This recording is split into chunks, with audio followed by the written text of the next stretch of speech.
मोदी सरकार के नंबर 2 अमित शाह, उनके खिलाफ कोर्ट के अंदर गवाही हो गई है और दूसरी गवाही भी बहुत जल्द होने वाली है। अगले 2 हफ्ते के अंदर अंदर दूसरी गवाही हो जाएगी। और अमित शाह, सबसे बड़ी बात यह है कि इस मामले के अंदर न केवल कोर्ट में अब कानूनी पचेड़े का सामना करेंगे, बल्कि उसके साथ साथ राजनीतिक तौर पर भी अमित शाह इस पूरे मामले पर बैकफुट पर है। लेकिन अब एक नया मोर्चा खुल गया है। मैं बात कर रहा हूं अमित शाह ने जिस तरीके से बयान दिया था, अंबेडकर अंबेडकर अंबेडकर अंबेडकर, ये फैशन हो गया है। जो बयान अमित शाह ने संसद के अंदर दिया, उस बयान का सड़क पर और देश भर में एक विरोध दिखाई दिया। अब कोर्ट में भी मामला पहुंच गया है और कोर्ट में भी अमित शाह के खिलाफ पहली गवाही हो गई है और दूसरी गवाही 7 फरवरी को होने वाली है। सबसे बड़ा सवाल यही है अब कि मामला लगातार गंभीर होता जा रहा है। अमित शाह माफी मांगेंगे, अपनी कुर्सी छोड़ेंगे, इस्तीफा देंगे, या मामले को दबा दिया जाएगा? सवाल इस बात का है। मैं बगैर किसी लंबी चौड़ी भूमिका के सबसे पहले सीधे आपको खबर दिखाता हूं। ये खबर आप देखिए, भास्कर की कुछ देर पहले की खबर है। अमित शाह के खिलाफ सुल्तानपुर एमपी एमएलए कोर्ट में पहली गवाही हुई है। डॉक्टर अंबेडकर के अपमान का आरोप है। दूसरी 7 फरवरी को है। अब जरा सोचिए, अंदाजा लगाइए कि अमित शाह के खिलाफ मामला कोर्ट में चला गया। यह कोर्ट में अपने आप में मामला जाना, दर्ज होना, उस पर तारीख मिलना, यही अपने आप में बहुत बड़ी बात है।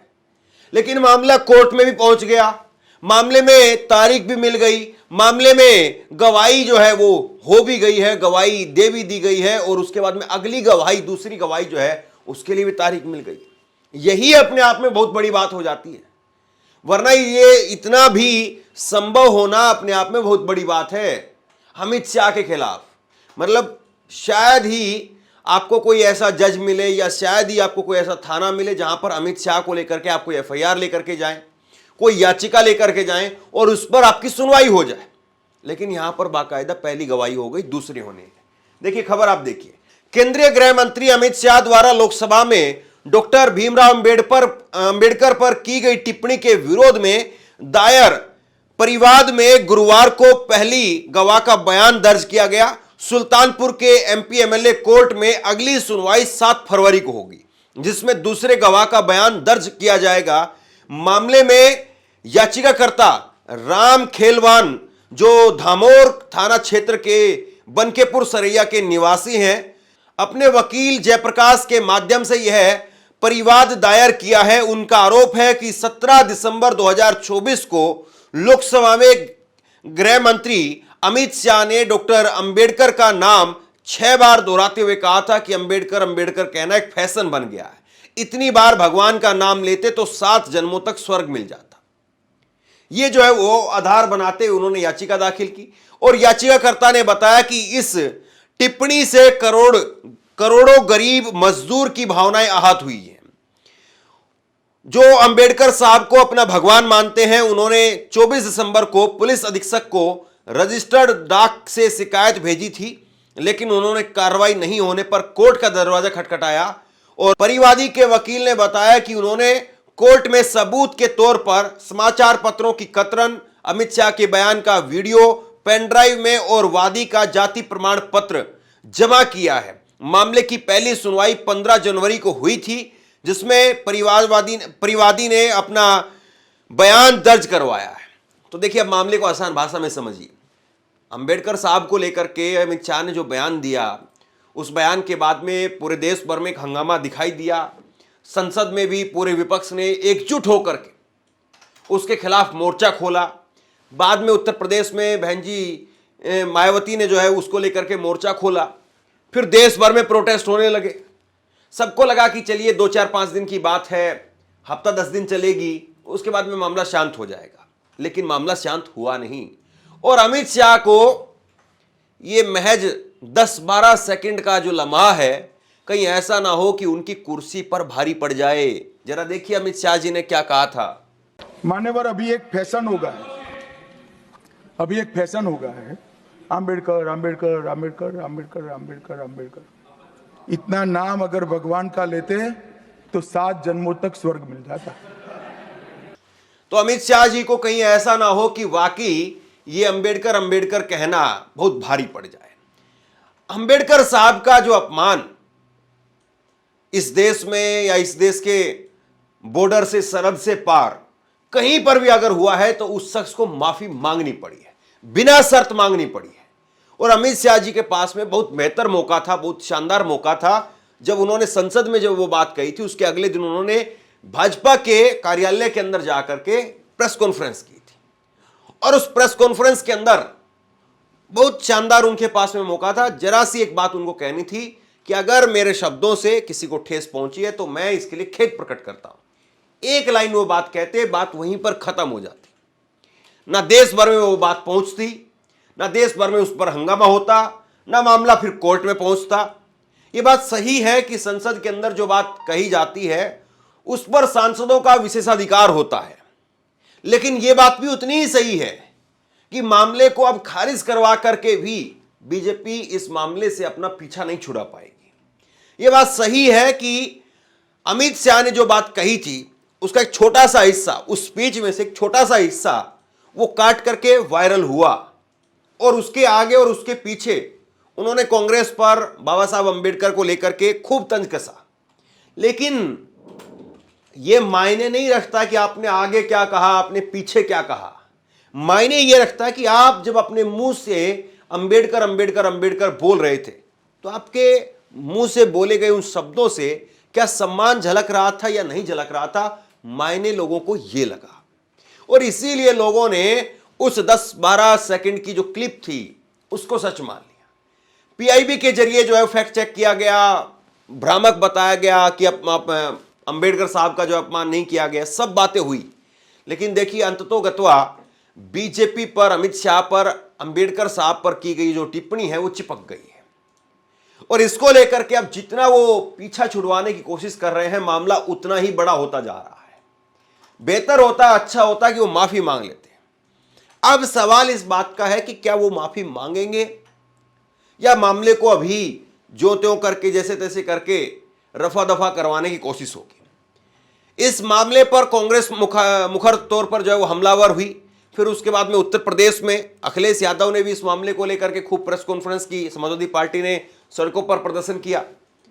और अब उत्तर प्रदेश में चुनाव है, दिल्ली के अंदर चुनाव है। दिल्ली के अंदर चुनाव में भी अरविंद केजरीवाल इस बात को जो है वो लगातार भुना रहे हैं।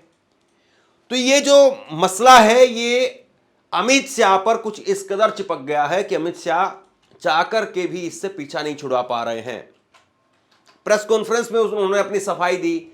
उसके बाद में जो भाजपा के प्रवक्ता हैं महीने भर तक लगातार टीवी डिबेट में इसको जो है जस्टिफाई करने की कोशिश करते रहे। लेकिन अब भाजपा इससे कैसे पीछा छुड़ाएगी? अमित शाह अब उस हैसियत में भी नहीं है कि वो नरेंद्र मोदी का साथ छोड़ दें, क्योंकि नरेंद्र मोदी खुद जो है वो अब उतने एक्टिव नहीं है, उतने एनर्जेटिक नहीं है कि वो सब चीज़ों को संभाल पाए।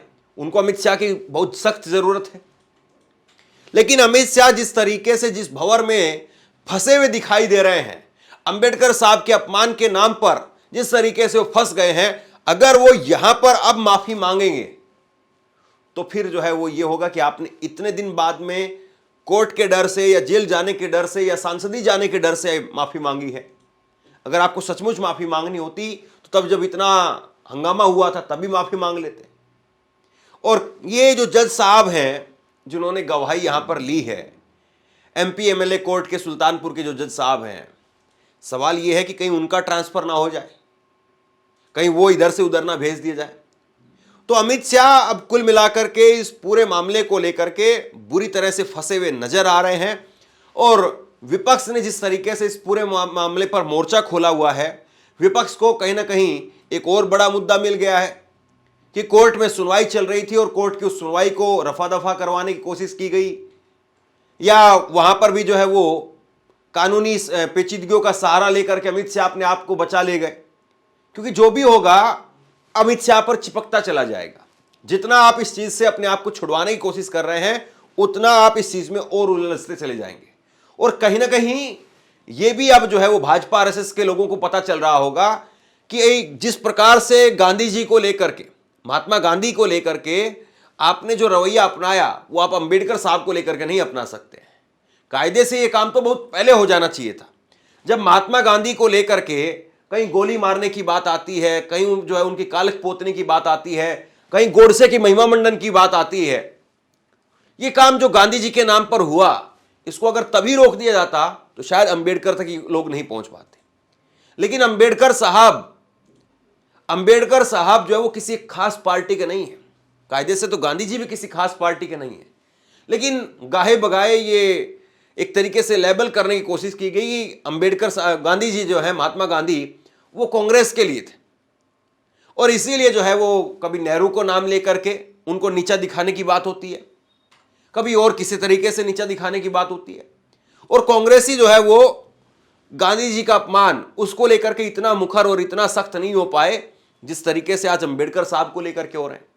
अंबेडकर साहब को लेकर के इसलिए भी बीजेपी को तपस का सामना करना पड़ रहा है क्योंकि अंबेडकर साहब की जो आइडियोलॉजी के मानने वाले लोग हैं वो पूरी तरह से बॉयकॉट कर देंगे बीजेपी का, तो बीजेपी की हालत जो आज 240 पर है वो 140 पर भी नहीं बचेगी।